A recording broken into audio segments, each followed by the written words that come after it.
meu povo, como vocês estão? Gente, vocês estão bem? Eu espero que vocês estejam muito bem. E eu tô muito bem também e cheia de alegria por conta da companhia de vocês, de estar aqui assistindo mais um programa da Mandinha Hashtag aqui na TV Resende Web. Gente, olha, tem uma novidade, uma coisinha pra contar que eu acho que muitos jovens, muitos adolescentes da minha idade também vai se identificar, que é a volta aí das aulas, né, gente? As férias foi boa. Tem gente que passeou, brincou, se divertiu, descansou, dormiu muito, não é mesmo?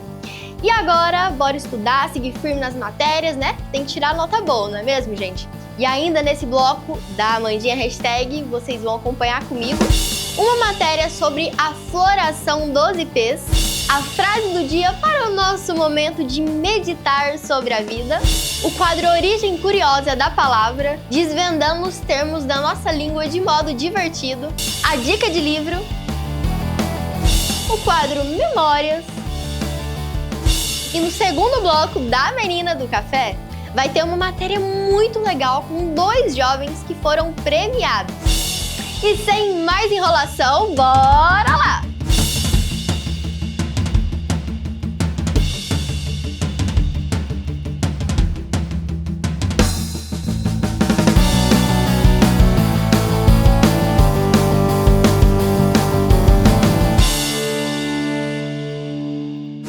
Agora vamos começar o programa aqui com uma pergunta para vocês, gente. Vocês usam inteligência artificial generativa no seu dia a dia, no cotidiano? Me conta aí um pouquinho que eu quero saber. E vocês sabiam que não é 100% confiável, né? Agora vamos ver uma matéria que saiu sobre isso, uma pesquisa. A inteligência artificial generativa, como o ChatGPT, é uma ferramenta que passou a estar ao alcance da população há bem pouco tempo. Apesar de recente, ela é agora usada diariamente por milhões de pessoas, seja para ajudar num trabalho de escola ou na criação de conteúdo para a mídia social. Embora já usada massivamente, pesquisas têm mostrado que as IAs alucinam bastante. A alucinação é um nome que se dá quando o sistema gera informações incorretas ou enganosas e são confiantemente afirmadas pela IA como corretas.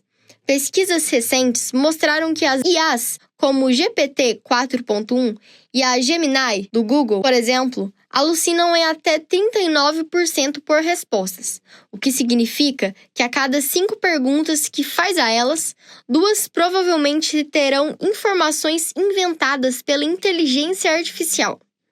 Por conta disso, a recomendação é de sempre procurar confirmar as respostas e nunca usar as informações irrefletidamente.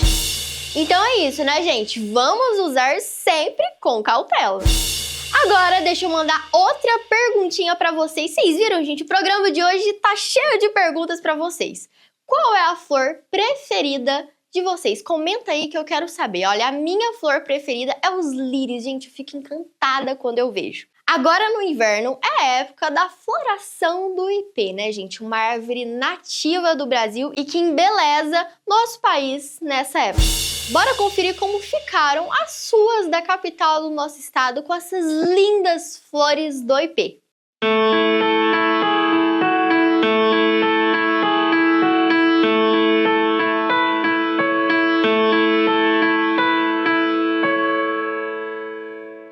Nome de flor, corpo de madeira. Sem pressa, ele aguarda a hora certa. Parece que morre, mas apenas espera. De todas as folhas, se despede do que pesa. E quando o céu está mais seco e o chão mais firme, ele escolhe florescer. Não faz por chamar atenção, faz porque é da sua natureza resistir bonito. A planta que serviu de inspiração para essa poesia guarda no nome a força que contrasta com a delicadeza das flores. A palavra ipê tem origem na língua tupi-guarani e significa árvore cascuda ou árvore de casca dura. Resistência, que para Flávia traz relação com um momento difícil da vida superado com resiliência. Eu brinco que todo mundo, quando passa por um grande problema, encontra uma grande paixão. Tive um câncer de rim bastante grave em 2012 e quando eu acordei, a primeira memória que eu tinha era de um lindo ipê. Eu sei que não estava na época de florescer, porque foi em dezembro que eu operei, assim, que eu me recuperei desse câncer. E aí a minha memória foi, gente, o ipê, ele se renova, ele perde as suas forças, ele perde as suas folhas, mas ele resiste e ele se refaz. E aí eu decidi que a partir daquele momento eu plantaria um ipê todos os anos. Só que eu fui me apaixonando por plantar ipês. Coleção que hoje chega a 42 árvores. Cada uma delas entrou para a família de um jeito especial. Em muitos casos, revelando cores que se tornaram uma bela surpresa. Eu comecei com 5 e pensei assim, olha, aqui cada um, 3, cada um dos meus filhos, né? E um para mim e um para o meu marido. E esses eu não quis escolher as cores porque eu pensei assim, gente, filho a gente não escolhe, então vai ser do jeito que vier. Um deles, um branco, é o mais maravilhoso de todos, dessa primeira leva de 5 que foram plantados aí mais ou menos 13 anos atrás. E aí depois eu fui fazendo nichos. Esses 5 eu quero amarelo porque é a minha cor preferida. Mas eu dou preferência sempre por comprar sem saber a cor. André também coleciona ipês, só que de outra forma. O fotógrafo guarda, após cada clique, as imagens que estão encantando quem passa pelas ruas de Belo Horizonte. E ao contrário do que acontece com as flores, que desaparecem após o período de inverno, esses registros garantem que elas ficarão eternizadas. Eu gosto de fotografar as cores de Belo Horizonte, não só nessa época do ano, mas essa época do ano ganha um charme todo especial, porque normalmente é tudo meio cinza e tudo mais. A gente sempre, como é fotógrafo, a gente gosta de cor. E então a gente sempre tenta buscar onde tem uma cor diferente, uma luz diferente. E quando chega a época dos ipês, tudo fica colorido. Nessa época agora que a gente tá, né, que tem os ipês rosas, e depois vem outras cores de ipê, a gente sempre tenta fotografar porque dá uma cor a mais, uma poesia a mais, quebra um pouco o cinza da cidade, do cotidiano. Reconhecida historicamente como cidade-jardim, não é de se espantar que as árvores causem encantamento em quem passeia por Belo Horizonte. De acordo com o mapeamento realizado pela Prefeitura, são mais de 187 mil espalhadas pela cidade. Desse total, 24 mil são ipês de 11 espécies diferentes. E para quem está adorando fotografar a beleza dos ipês, a dica é passear pelos locais em que essas árvores estão em maior número. A Praça da Liberdade tem muitos exemplares, mas não é só por lá. As regionais com maior número de ipês são Pampulha, com cerca de 10 mil árvores, seguida pelo Barreiro, com aproximadamente 5 mil, e a Regional Leste, com 4.500. A explicação para esse cenário florido, que lembra a primavera no meio do inverno, vem do modo como os ipês reagem às temperaturas mais frias. Eles florescem nessa época porque perderam as folhas no outono e, por isso, podem concentrar energia para produzir as flores. A permanência no inverno do frio, noites mais longas e dias mais curtos, noites mais secas e frias, faz com que as flores abram e permaneçam alguns dias na árvore, entendeu? Então é uma coisa curiosa. Quanto mais se mantém a temperatura fria, as flores permanecem mais tempo nas árvores. Se der um calor, as flores caem. Marisa é engenheira agrônoma na Prefeitura de Belo Horizonte e explica que essas características não servem apenas para trazer cor aos dias mais frios. Os ipês são a escolha perfeita para ocupar os centros urbanos por se encaixarem tão bem na dinâmica das grandes cidades. É uma espécie arbórea muito usada em centros urbanos, porque em passeios, ele não destrói passeios, é uma árvore que tem um comportamento muito ideal para o que a gente procura nos centros urbanos. Tá? E, inclusive, ele tem uma característica dessa perda de folhas, no inverno, então consegue nos passeios permear o sol, né? E no verão ele é folhoso, ele está cheio de folha e que também tem um controle controle ambiental assim de temperatura ideal assim para os usuários, né, dos passeios. Para os alunos da Escola Estadual Alisson Pereira Guimarães, do bairro Alípio de Melo, o encontro com os ipês foi uma forma encantadora de terminar a excursão ao Palácio da Liberdade. Registros que só essa época do ano pode proporcionar. Eu acho maravilhoso que, tipo, dá um outro ar pra praça, né? Que, tipo, é só verde, aí do nada tem uns rosinhos assim, eu acho bem bonito. A gente até tirou umas fotos vindo pra cá. Eu amo essa época, né? Porque eu amo, tipo assim, natureza, então eu acho muito lindos os ipês. Eu sempre, desde pequena, sempre gostei muito, achei sempre muito bonito.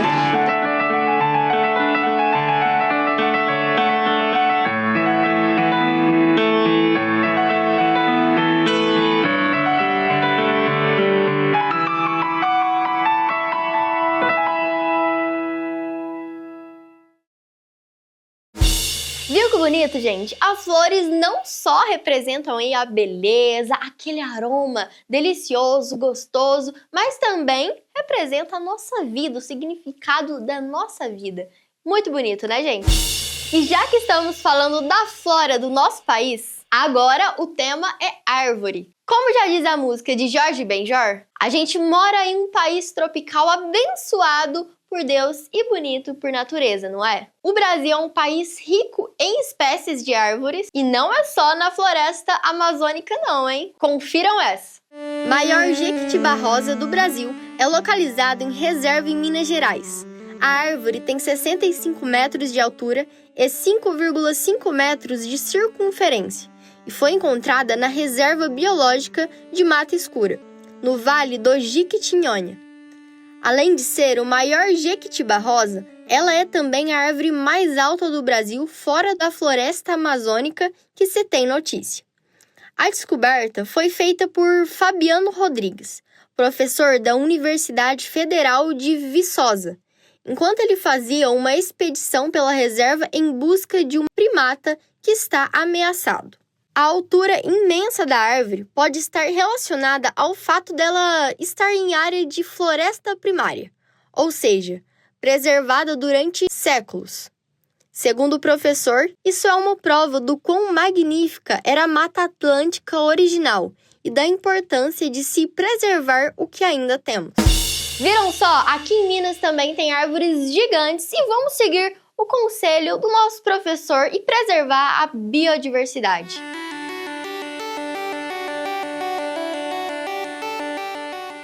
A vida não é sobre esperar a tempestade passar, mas sobre a gente aprender a dançar na chuva. Gente, vocês entenderam essa frase? Geralmente a gente tá passando por um momento difícil, alguma tempestade, algo que deixa a gente triste ou com raiva, né? Na nossa vida sempre tem essas tempestades para ver como é nossa resistência, não é mesmo, gente? Como se diz? Aprender a dançar na chuva. Quando estamos na tempestade, aprender a lidar com essas situações difíceis. Porque vamos falar a verdade, tempestade é só uma fase. Já já passa e vamos para outra fase, outro ciclo e tudo se reinicia.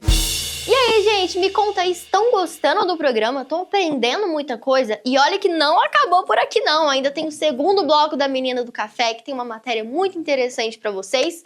E já já eu tô de volta, rapidinho.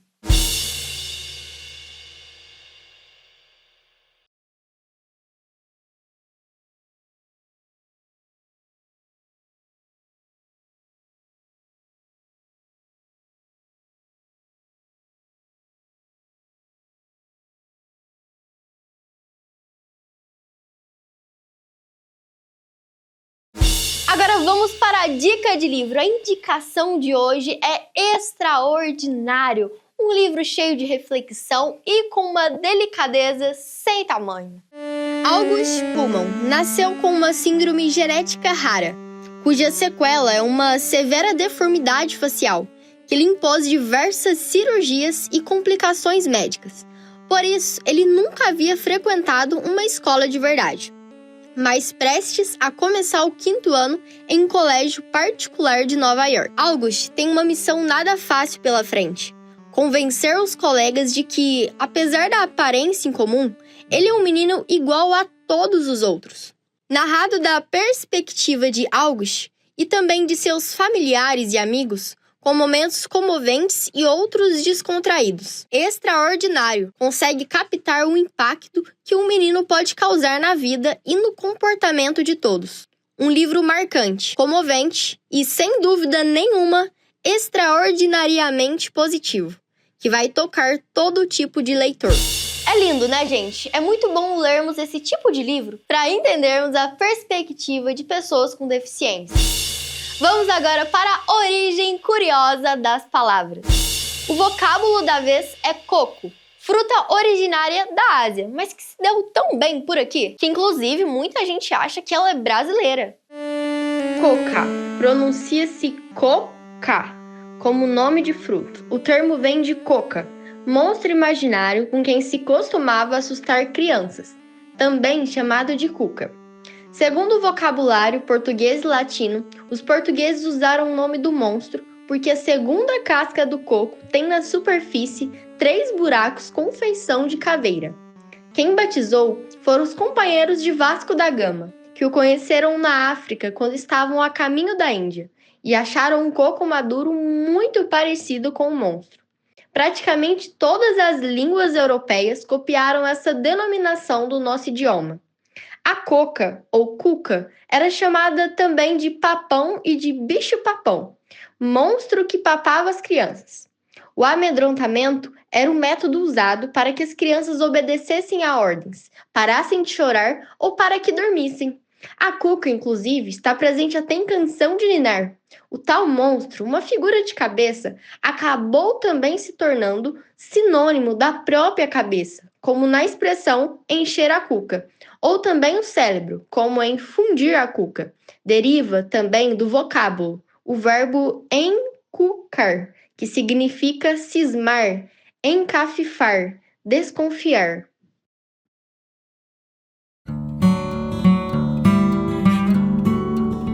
Ai, gente, todo mundo sabe que é bem raro a gente achar esses girassóis assim, lindos, grandes, muito bonito, né, gente? Então isso é uma bênção de Deus. E vocês sabiam que muitas pessoas dizem que o girassol, ela é uma luz, tipo uma luz, né? Que ela acompanha o sol. Por exemplo, o sol tá para sul, o girassol vai estar para sul. Então, se cada região que o sol vai estar, o girassol também vai estar igual. Então, o girassol é muito bonito, uma bênção de Deus. Como é lindo, quem não concorda, né, gente? Oi, gente, estou aqui com a Patrícia. Patrícia foi a que teve essa brilhante ideia de plantar esses girassóis maravilhosos. E vamos saber um pouco dela, como que começou e muitos. Oi, Patrícia, tudo bem? Tudo bem, Amanda, e você? Bem, graças a Deus. Então, Patrícia, foi você que teve essa ideia de plantar esses girassóis? Como que foi? Como que surgiu a ideia? Então, a ideia surgiu em conjunto, né? O meu pai e a minha irmã começaram a criar abelha esse ano. E nessa época, é uma época que não tem tanta flor para as abelhas pegarem o mel e fazer o mel, né? Pegaram o pólen e fazer o mel. Então, eles tiveram a ideia, né? A gente pensou todo mundo junto e teve a ideia de plantar o girassol. Depois que o girassol, as abelhas fazerem, né, o mel dele e tudo mais, a gente vai usar ele para asilo, para as vacas. Então, assim, a vida útil dele vai ser totalmente útil. Quem teve, assim, ajuda de plantar, colher, essas coisas? Então, a colheita a gente faz em conjunto, né? Tem alguns vizinhos que trabalham com isso, então precisa de um pouco mais de pessoa. A plantação foi um padrinho meu, Juliano Magalhães, lá do Coto Cavalo, que plantou. Ele sempre planta as plantações, né, que a gente faz, todo ano o milho. Aí esse ano a gente chegou a plantar o girassol. Ele até plantou num pedaço, num terreno lá perto da casa dele, perto da associação. E será que, demora... Você sabe mais ou menos o tempo, assim, que demora pro girassol pegar, assim, começar a crescer? Então, ele é mais ou menos igual ao milho, uns 3 meses. Ah, então, tá bom, então. Muito obrigada, Patrícia. Meus parabéns. Esses girassóis é uma boa ideia. Que girassóis, a maioria das pessoas, assim, da cidade vem e fala assim, nossa, mas eu vejo na televisão, só tem milho, café, essas coisas. Girassol, muito bonito. Parabéns, Patrícia. Olá pessoal, eu sou JP Nunes e vocês têm um encontro marcado comigo de segunda a sexta-feira para saber das principais notícias de Nova Resende região. Então eu te vejo aqui às 19h30 na TV Resende Web. Olá, a partir de agora você também tem um encontro marcado comigo no Café em Foco Entrevista. Além do nosso encontro diário sobre as dicas de cafeicultura que está acontecendo no mundo do café, nós temos um encontro uma vez por semana para conversar mais aprofundadamente sobre um dos temas discutidos durante a semana. Eu te espero no nosso Café em Foco Entrevista. Te aguardo!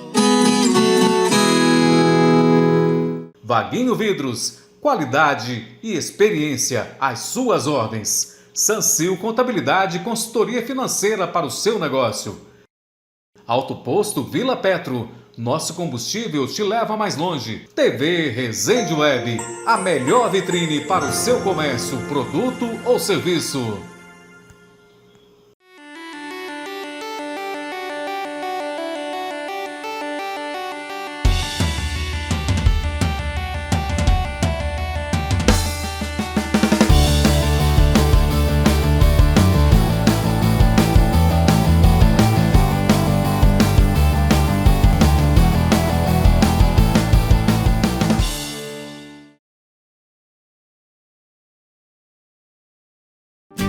Tcharam, pessoal, olha só onde já estou. Já estamos aqui no segundo bloco da Menina do Café, que hoje tem uma matéria muito interessante pra vocês. Gente, olha, já vim aqui no segundo bloco, aproveitei e coloquei uma blusa pra se agasalhar nesse friozinho, né, gente? Não passa frio, porque isso é importante.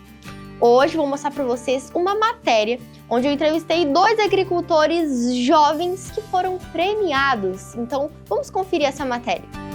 Pessoal, olha só com quem eu estou agora. Eu estou com o André e com o Gustavo. Os 2 são irmãos e ganharam aí numa premiação de café em 1º e 2º lugar, gente. Olha que coisa abençoada, que coisa incrível. Estamos aqui, estou numa propriedade aqui deles, em frente a essa mangueira linda, gente. Olha que coisa mais bonita, como Deus é perfeito, né?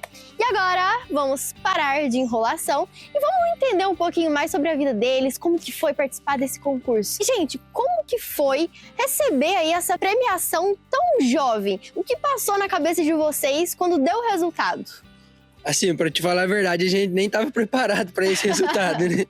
Mas é um resultado muito gratificante pra gente que é jovens agricultor, né? Apesar das dificuldades que todo agricultor tem, mas sendo jovem, assim, a gente tem mais disposição, mais vontade de fazer e receber esse concurso é mais um incentivo para a gente tá ali com energia total na produção e tentando fazer sempre melhor. E da onde surgiu esse interesse pelo café? Foi da família ou vocês foram descobrindo esse universo aos poucos? Foi da família e também fomos descobrindo esse universo aos poucos. Antigamente, nosso bisavô, o Hilário Baquião, produzia café aqui em Nova Resende, na década de 70 e 80. E foi passando de pai para filho. Aí, depois, futuramente, foi meu avô e depois meu pai. Aí meu pai deu uma distanciada da lavoura por conta da empresa de internet que ele tinha. Aí acabou vendendo a empresa de internet e voltamos com tudo. Aí voltamos com meu pai e nós, os 3 irmãos, na produção de café de novo. Então tudo juntou, vocês foram descobrindo aos poucos e também veio o incentivo aí da família que acaba influenciando a gente. Agora, enquanto a gente tá batendo um papo, vamos dar uma voltinha aqui na propriedade de vocês, para vocês me explicar um pouquinho o que tá acontecendo aqui. E para participar de um concurso desse, exige preparo. Como foi esse processo? A gente distanciou um pouco do modo commodity que a gente colhia o café e jogava no terreiro e fazia toda a parte mecanizada. E voltamos para os antepassados nossos, onde era tudo manual. E fizemos os cafés e, como se diz, mudamos um pouco, saímos do conforto e mudamos um pouco a estratégia de como preparar o café no terreiro para a gente ter uma qualidade melhor e aumentar o ganho dentro da qualidade. E como vocês decidiram mudar aí o jeito que vocês fazem o café para isso? Conta um pouquinho, né, nesse jeito manual. A gente recebe visitas do ATG e do pessoal da Origina. ATG Café e da Origina. O pessoal da Origina trabalha só com qualidade de café. E com muita persistência e insistência deles, a gente decidiu mudar o jeito, fazer o jeito mais basicão, que era o que o pessoal antigamente fazia, o serviço tudo manual no terreiro, conservando ali mais a casca do café para ter uma segurança maior da qualidade de café e tá garantindo mais açúcares ali no grão e acidez, corpo no café, para que isso tudo possa estar chegando até a mesa do cliente final.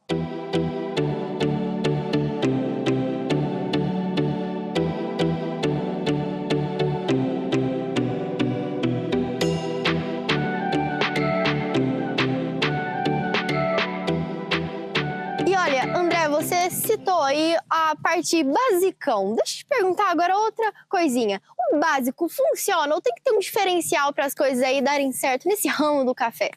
Só o básico, Amanda, não funciona. Sempre tem um diferencial. Mas o básico de começo, ele é uma ideia ideal. Só que conforme você vai passando o tempo, você vai aprimorando ali o básico. E tem um resultadinho, ele tem um toque ali no café que você se faz ele se tornar especial. E qual que é esse detalhe que faz o diferencial no café aí? Aproveitando que tá esses grãos maravilhosos aqui na nossa frente. Igual esse café aqui, ele é um lote de café especial. Olha só. Sim, você pode reparar nele que ele não é igual aos outros. Esse café aqui a gente não pôs trator em cima dele, a gente fez tudo manual nele para que pudesse garantir a casca dele aqui. E essa casca está segurando mais a doçura dos grãos, mais a acidez dele, que é muito, muito pedido em xícara dos clientes finais, né? O corpo do café também. E para você deixar um café desse jeito, você não pode colocar a máquina nele.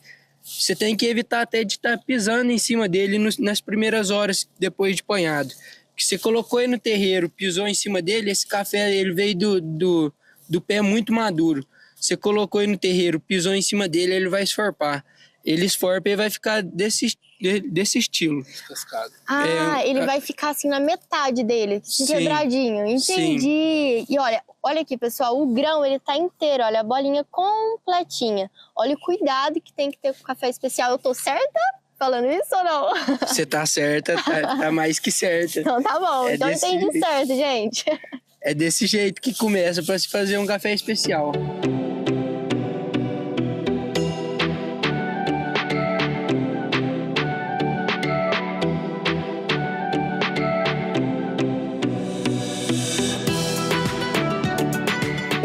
Depois que o café chega no terreiro, quais são os cuidados aí até no momento da torra? Nos primeiros momentos que o café chega no terreiro, por ser um café muito maduro, a gente não evita esmagamento dos grãos para evitar o esforpamento, que é descascar o grão, para ter uma seca mais uniforme. Durante a seca, a gente vai medindo a umidade dele periodicamente. Quando ele tiver com 16% de umidade, a gente tem que reservar esse café de novo, guardar ele e deixar ele descansar por cerca de 30 a 40 dias, para depois a gente voltar para o terreiro e terminar a seca completa. Porque durante essa seca, até os 16% de umidade, a umidade fica mais no centro do grão. Aí você seca muito os exteriores e o centro do grão fica úmido ainda. Aí, consequentemente, se você for secar mais, você vai perder muito peso durante a limpa do café. Com isso, você reserva ele, depois volta ele no terreiro a partir de 30, 40 dias, voltou ele no terreiro e termina de chegar aos 12, 11,5% de umidade. E sempre usando o modo manual, sem passar tratores, por mais que ele já esteja seco, um pouco seco, não vai esforpar tanto, mas evitando o modo mais fácil. Entendi. Você disse sobre não esmagar os grãos. Geralmente, assim, café normal, tá criança junto no terreiro, vai pisando, correndo em cima do café e tudo mais. E o café especial parece que isso tem que ser evitado. Como que funciona isso? É melhor evitar para na hora que tiver a limpa do café, na hora que for fazer a catação do café, para evitar também um pouco de perda e conservar mais o açúcar, o teor de açúcar do grão, que é presente na casca que passa pelo grão. Nossa! Aí depois que a gente volta no terreiro para chegar ele aos 16 graus de umidade, aos 12% de umidade, a gente não pode passar tratores também do mesmo jeito e manter ele em leira, para fazer um mini secador natural, que a gente esquenta o café no terreiro com o sol e depois cobre ele à tarde com ele quente para ele fazer um mini secador natural. Caramba, gente, tantos detalhes assim, mas interessantes da gente saber, né, sobre esse ramo do café, da cafeicultura, que isso é maravilhoso. Cafezinho é bom demais, né? Tá doido. Café tá na veia dos mineiros. E vocês pensam em continuar assim, nesse ramo? O que vocês pensam no futuro? Qual que é os objetivos de vocês? Eu não vou perguntar o sonho, porque eu acredito muito que quando a gente fala o sonho da gente, não realiza, sabe? Uhum. Então, assim, e aí, o que vocês vão fazer no futuro? Conta um pouquinho pra gente. A gente pretende continuar por diversos anos, até a gente se cansar mesmo e posteriormente passar para os nossos filhos, né? E, como se diz, a gente pretende aumentar nossas lavouras, aumentar a nossa produção de café, fazer um café de maior qualidade ainda e servir para esse povão de Minas Gerais aí, do mundo inteiro, um café de qualidade, realmente de qualidade. Porque tem muitos produtores, muitos cafeicultores que não ligam tanto para isso, que só quer saber de produzir o café, limpar e vender. A gente não, a gente pensa numa qualidade extrema, num preparo muito bem cuidado, como se diz, a gente dá o sangue para a gente ter o café de qualidade na mesa do nosso povo. E olha, parece ser uma pergunta óbvia, mas vocês pensam em participar de outros concursos ou não? Logicamente sim. A gente pensa em participar de outros concursos, a gente pensa em também participar do concurso nacional. Se Deus um dia permitir, a gente pode estar na nacional, participar, estiver no ranking de novo e que Deus nos ajude, né? Amém, amém. E deixando esse cafezão especial aqui, vamos finalizando o nosso bate-papo. Foi um prazer conhecer vocês. Parabéns e desejo muito sucesso, que vocês ainda conquistam mais coisas e ganham mais concursos. E finalizando, eu quero também aproveitar e vocês dar alguma dica, alguma palavrinha, alguma frase para quem está assistindo, porque tem muitos jovens que assistem o meu programa aqui da Menina do Café. Muito obrigado, Amandinha, por ter trazido, nos proporcionado esse momento aqui e deixar uma palavrinha para os jovens, para os futuros aí. Acredite em Deus, fé, força e vontade e trabalhe bastante que a conquista vem. Muito obrigado, Amandinha, implementando aqui o que o Gustavo falou. Obrigado pela oportunidade de ter vindo aqui de verdade mesmo. E é o que ele falou mesmo, para os jovens e para todo mundo. Muita fé em Deus, cabeça erguida. Vai ter horas que você vai ter que abaixar? Vai. Mas sempre com a cabeça erguida e um pé na frente que você chega aonde você deseja chegar ainda. Menina do Café agora tá voltando pro estúdio. Simbora! Tchau, galera. Tchau, pessoal. Gente, que demais, não é mesmo? É tão bom ver jovens assim já empolgados com esse ramo da agricultura, preocupados com a qualidade do café. Isso é um privilégio para a Nova Resende e também para a família deles, não é mesmo, gente? Valeu demais ter conversado com esses dois, Gustavo e André. Vão longe, hein, gente? E agora quero agradecer a presença de duas candidatas à Rainha do Rodeio, a Aderineia e a Tamara. Hoje elas estão aqui assistindo o meu programa, nos bastidores, por trás das câmeras. E daqui a pouquinho também, gente, elas vão estar aí na passarela. E, gente, o programa de hoje foi esse. Espero que todos vocês tenham gostado. Não esquece de seguir a TV Resende Web nas redes sociais, @TV Resende Web. E também a Amandinha, né, gente, nas redes sociais, @AmandinhaVlog. Foi isso, até o próximo programa. Tchau, tchau. Um beijo.